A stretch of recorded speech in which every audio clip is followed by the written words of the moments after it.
tentang kanker nggih. Nggih. Jadi yang perlu dipahami, kanker itu pada hakikatnya bukan penyakit. Kalau penyakit itu, nama penyakit ini, penyakit itu sesuatu yang bukan dari tubuh kita. Misalkan bakteri ini penyakit, virus penyakit. Orang batuk karena virus bronkitis itu penyakit. Orang sakit batuk karena virus corona penyakit. Balik lampunya orang balik batuk. Gitu. Misalnya orang eksim kan bakteri ini, bakteri pembusuk berarti penyakit. Orang tipes bakteri Salmonella typhi usus gitu, itu penyakit. Kalau penyakit ini bisa diobat atau diracun sehingga penyakitnya mati, manusianya sehat, gitu. Atau dijamu, minum jamu, livernya sehat, limfatiknya sehat, membuat zat imunitas. Zat imunitas itu juga racun untuk penyakit. Maka penyakit itu mati sehingga orangnya sehat. Tapi kalau jenis kanker, tumor, kista, itu bukan penyakit masalahnya di situ. Jadi terjadi pembengkakan karena kanker ini sel ini membelah. Kalau sel itu diambil di laborat, itu kromosomnya kromosom manusia, kromosomnya dia. Selnya sama. Jadi kan katakan kanker tiroid. Ini sel kanker ini sama dengan sel limfatiknya. Sel nodus limfatiknya sama persis. Kayak kan Pak, kenapa ini tumbuh di gunung anu? Iya. Jadi yang perlu dipahami, kanker itu bukan penyakit. Kenapa? Karena jenis selnya itu sama dengan sel manusia tersebut. Lalu bagaimana bisa diobat? Wong dia itu bagian dari tubuh kita. Secara logika nggak bisa. Mau bagaimana mau dijamu? Wong dia itu bagian dari tubuh kita. Cuman permasalahannya kenapa dia selalu membesar, selalu membelah. Jadi dia itu selalu berkembang. Seharusnya secara dasar kan tidak boleh berkembang. Tapi sel itu ngeyel. Ngeyel terhadap bahasa dasar itu. Ya kan? Dia tetap berkembang, membelah diri. Akhirnya semakin besar ya loh. Sampai kadang-kadang lukakan bayunya sampai pecah. Ke stadium 4. Sampai dia berkembang dan meninggal dunia. Jadi yang perlu dipahami, kanker itu pada hakikatnya bukan penyakit. Kalau penyakit ada obatnya, ada jamunya. Maka kanker ini karena bukan penyakit, dia termasuk salah satu organ kita yang ngeyel malah tadi. Akhirnya sampai sekarang pengobatan medis pun lebih banyak gagalnya. Baik mau kemoterapi atau apa, banyak matinya orangnya. Pengobatan herbal pun sama. Loh, kanker penyebabnya karena kebanyakan zat karsinogen. Bisa. Tapi hanya sisi pandang itu. Banyak orang yang zat karsinogennya dalam tubuhnya banyak dan tidak muncul kanker. Seperti itu. Ini udah paham ya? Bengkelnya kalau benalu sama ya? Kalau pohon ada belalunya? Beda? Beda. Iya, beda. Dia kan juga hidup berkembang di menghisap sari-sari. Tapi pohon benalu itu jenis beda. Dengan mangga, ya dengan pohon mangganya beda. Ini pohon benalunya, ini pohon mangganya. Benalu itu sama dengan jamur, panu. Penyakit. Panu kelihatan panu. Panu itu bukan tubuh kita. Bukan kulit kita yang panu yang di kulit itu. Penyakit. Bisa dibunuh. Nanti kulitnya tumbuh lagi. Kalau kanker beda. Kanker itu bagian dari tubuh kita. Permasalahannya kenapa dia berkembang? Karena dia ngeyel, atau Jawanya. Memberontak. Tidak mau mengikuti perintah dasar, perintah umum. Jangan berkembang. Dia ngeyel, tetap berkembang. Ya, yang kenapa kok sel kanker itu berkembang? Ngeyel. Ya kan? Penyebab awalnya bisa jadi karena dia kekurangan oksigen. Kenapa kekurangan oksigen? Karena ada zat karsinogen. Tapi kalau ini sudah berkembang, ini lepas dari karsinogennya. Bisa jadi bukan karena karsinogen, karena ada saluran darah yang terjepit. Dia akhirnya apa? Kekurangan nutrisi. Istilahnya itu seseorang kekurangan oksigen, kekurangan makanan, dia gelisah, berontak. Nah, berontak sel itu dia berkembang. Bisa jadi seperti itu. Maka yang perlu dipahami untuk kesembuhan kanker, bagaimana sel ini menghentikan, ya kan, perkembangannya. Bahasa kita wis to aja ngeyel. Nah, dia jadi tidak ngeyel. Wis to manut, ikut perintah dasar. Dia ikut perintah dasar. Bagaimana agar seseorang ini tidak ngeyel, tidak memberontak? Harus ditanamkan rasa damai. Sudah tuh, jangan berontak. Damai, jangan berontak. Nah, dia ketika bisa damai, tidak memberontak, dia tidak berkembang. Maka sel kanker itu akan mati dengan sendirinya, dia tidak berkembang. Tidak ada penambahan sel lagi udah. Sudah paham ya? Jadi kenapa tumbuh kanker? Ya kan? Karena ada sesuatu yang tidak damai di organ tersebut. Sehingga dia memberontak perintah dasar untuk dia berkembang. Dia akhirnya berkembang. Sesuatu yang menjadikan tidak damai tadi, itu zat karsinogen bisa, saraf kejepit bisa, urat saluran darah terjepit juga bisa. Tapi kalau sudah memberontak ini, lepas itu masih ada saraf kejepit, ada zat karsinogennya, ada apa? Ini bahasa berkembang ini, tumbuh ini harus dihentikan. Bahasa berontak itu. Jangan tumbuh. Wes itu ada zat karsinogen, tidak apa-apa, tidak membunuh kamu. Sebenarnya kamu damai. Maka karena ini termasuk organ kita, kanker ini, rasa damai itu harus kita injeksikan ke sel tersebut. Maka seseorang sakit kanker payudara, dia harus bisa menginjeksikan, memasukkan rasa damai ini sampai ke sel payudara itu yang berkembang itu, sehingga tidak merasa damai, tidak berkembang lagi. Bersahabat. Sudah paham maksudnya? Cara ini pun pripun, Pak? Cara kerjane. Pengertianipun pripun, cara trikipun kersane saged sinamung bersahabat niku pripun caranya? Maka sampean harus mulai menginjeksikan rasa damai ke tubuh sampean sampai ke memori bawah sadar sampean, sampai lebih dalam lagi daripada mimpi. Ini dari tubuh pasien. Yeah. Gitu. Nah, ketika kita ingin membantu apa dengan titik-titik bekam itu apa duluan itu tetap solusi lainnya. Titik bekam pun tidak ngefek, kecuali dia bisa menghentikan bahasa tumbuh itu dihentikan. Sudah tidak tumbuh, saya sudah tidak tumbuh, saya sudah damai, saya sudah tenang. Kan bisa.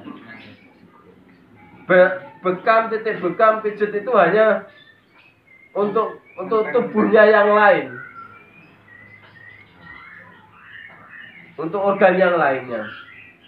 Tapi walaupun dibekam, dipijet, ketika masih ada bahasa tumbuh dan berkembang, dia tetap tumbuh dan berkembang. Walaupun tidak dibekam, tidak dipijet, ketika kata-kata di sel ini sudah saya sudah damai, saya tidak tumbuh lagi, saya mengikuti perintah dasar, maka dia tidak berkembang. Jadi praktek pun kan tidak mudah. Yang bisa, benar. Kita memberi sugesti, memberikan itu. Iya.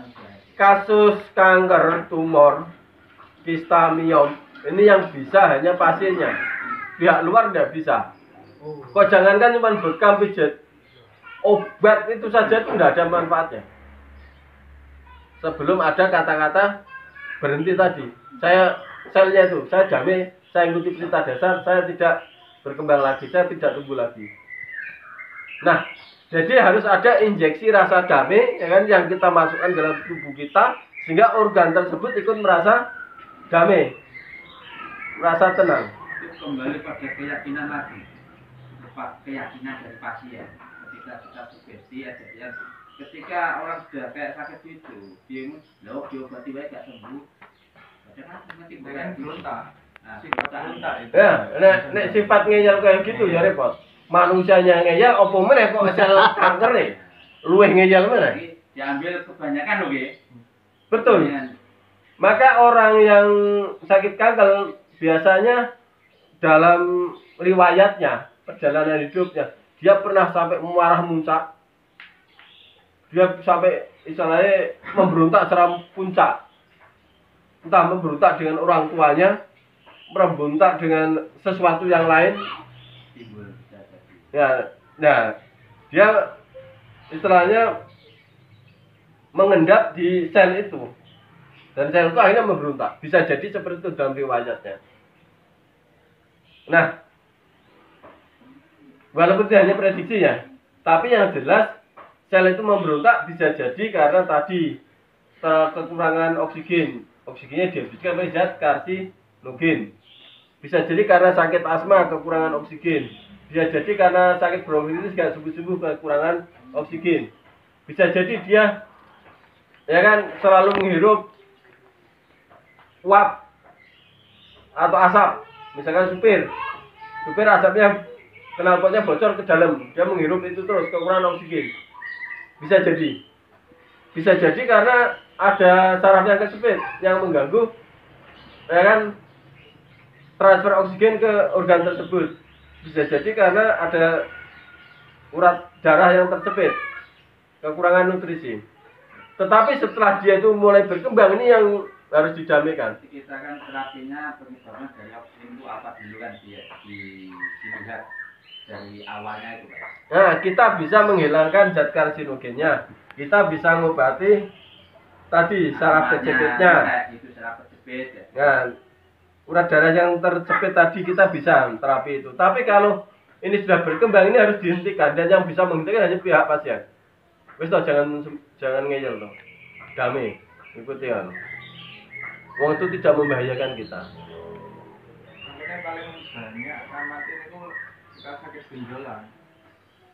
Sebelumnya itu belum seberapa, tapi setelah kena vonis terus mengikuti arahan itu perkembangan parah itu lebih cepat.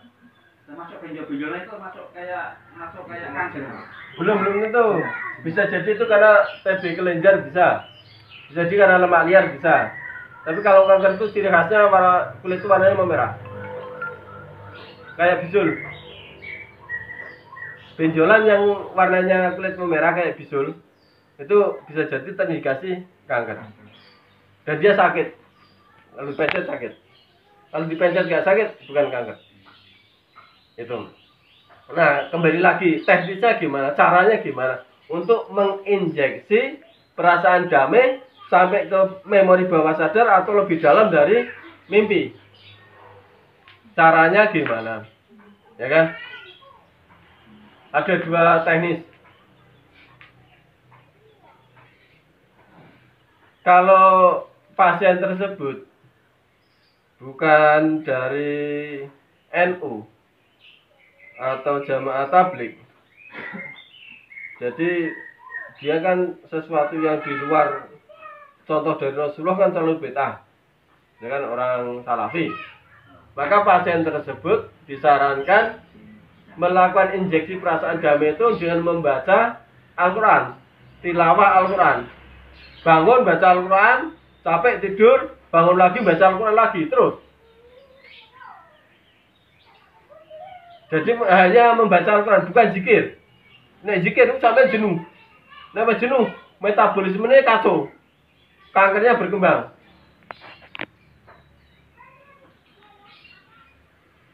Bukan sholat sunnah. Sholat sunnah itu Allahu Akbar khusyuk, baru wis ora khusyuk mana.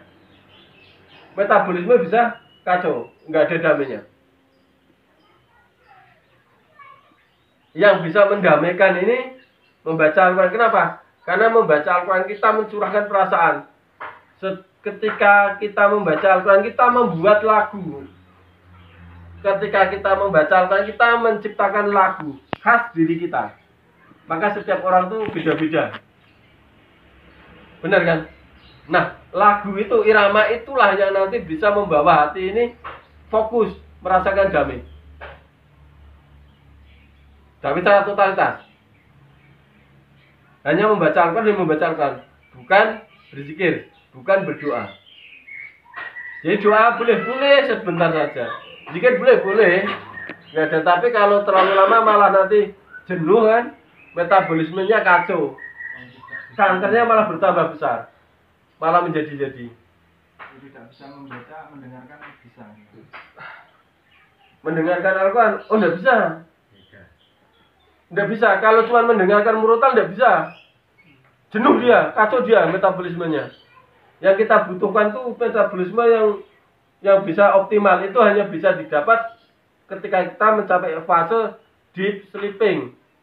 Frekuensi ulta itu frekuensi tidur yang sangat dalam. Deep sleeping itu kayak orang tuh udah nggak tahu apa-apa. Yang tahu cuma yang ingat cuma hanya Allah. Ibaratnya Sayyidina Ali saat sholat, ya kan, ditusuk, tidak merasakan sakit, walaupun darah bercucuran tetap sholat. Begitu selesai, terjatuh. Sayyidina Umar pun sama,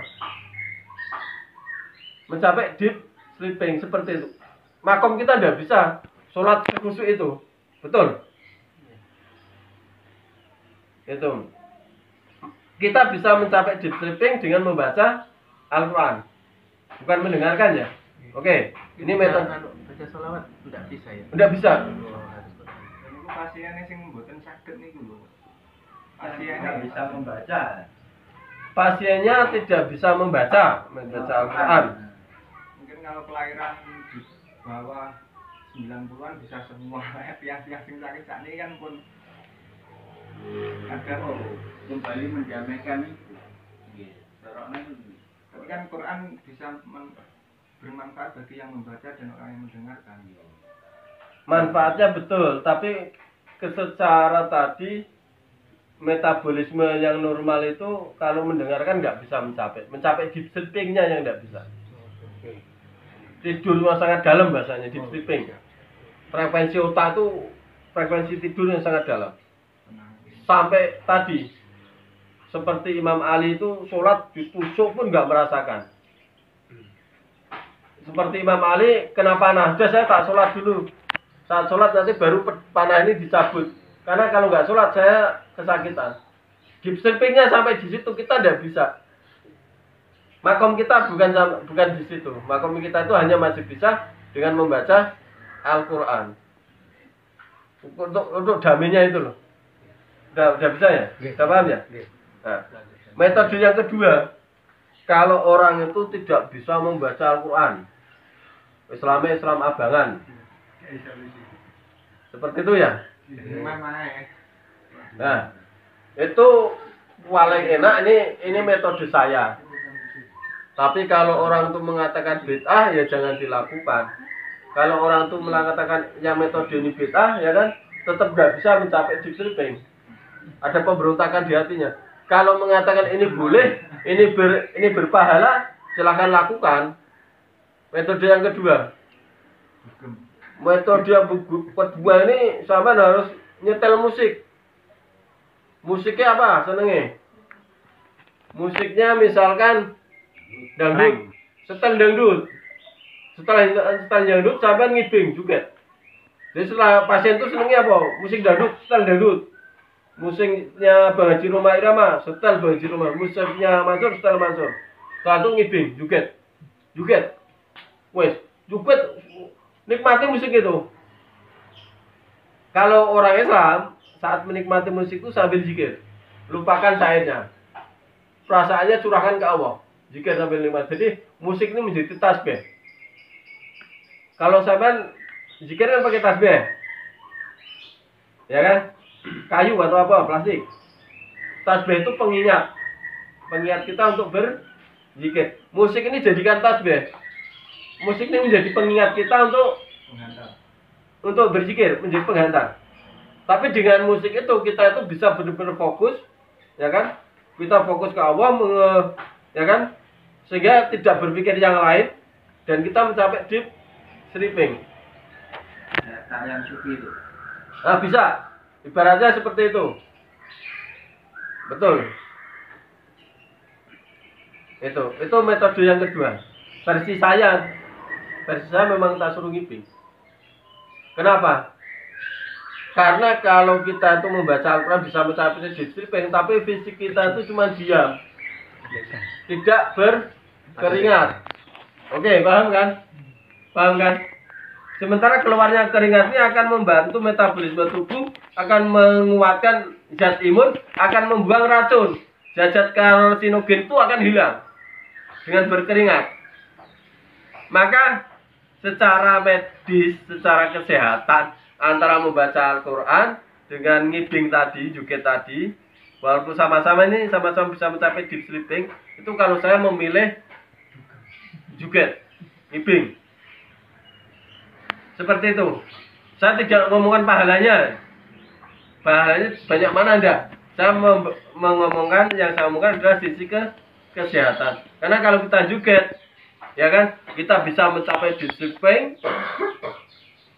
Yang kedua, racun-racun dalam tubuh itu hilang, terjadi detoksifikasi, zat-zat penyebab kanker itu tadi, zat karsinogen, saraf kecepit itu hilang semua dengan juget tadi.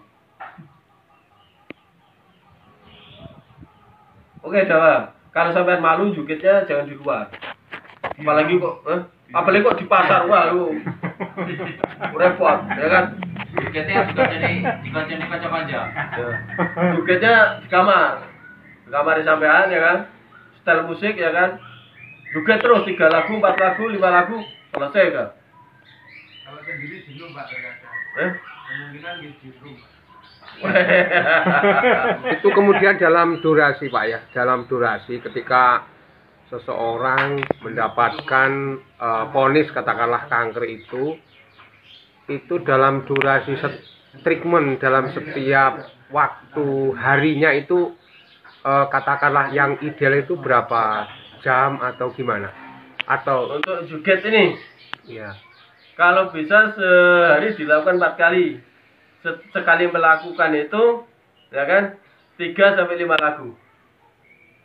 Satu lagu itu kira-kira 5 menit. berarti ke arah lagu-lagu religi itu mungkin lebih ya kan? Oh, enggak mesti.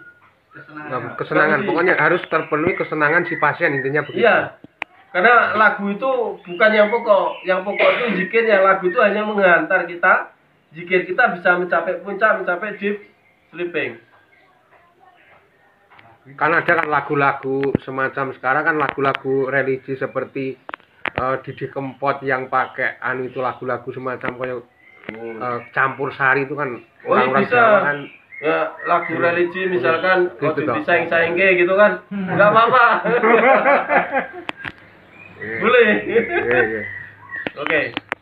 Itu kelihatan treatment itu hasil itu ketika seseorang sudah sampai pada deep cleaning, deep sleeping itu, ataukah dalam kondisi waktu.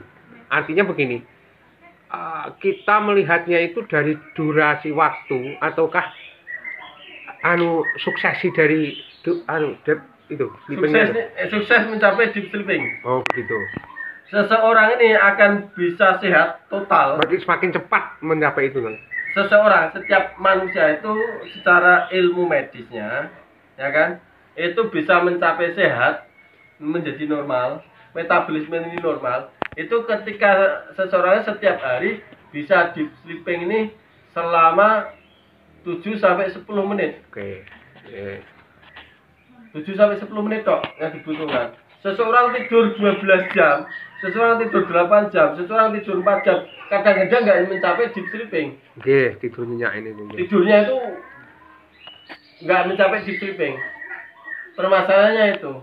Nah, seseorang kadang-kadang sholat ini deep sleepingnya cuma beberapa detik tok. Nah, ini dikumpulkan butuh 7 menit sampai 10 menit. Maka tadi juget ini membantu kita untuk mencapai deep sleeping lebih lama. Oke. Seperti itu. Oke. Kalau terkait dengan membaca Al-Qur'annya, apakah waktunya juga sama dengan yang kedua? Sama. Berarti Deep sleepingnya yang dibutuhkan, bukan lamanya bukan membaca. durasi lamanya, nggih. Iya. Oh, begitu. Iya. Karena membaca Al-Qur'an pun kalau kita cari durasi kan juga capek juga gitu loh maksudnya. Iya, betul. Iya. Oke, sudah paham? Insya Allah itu ya tentang masalah kanker ya. Nah,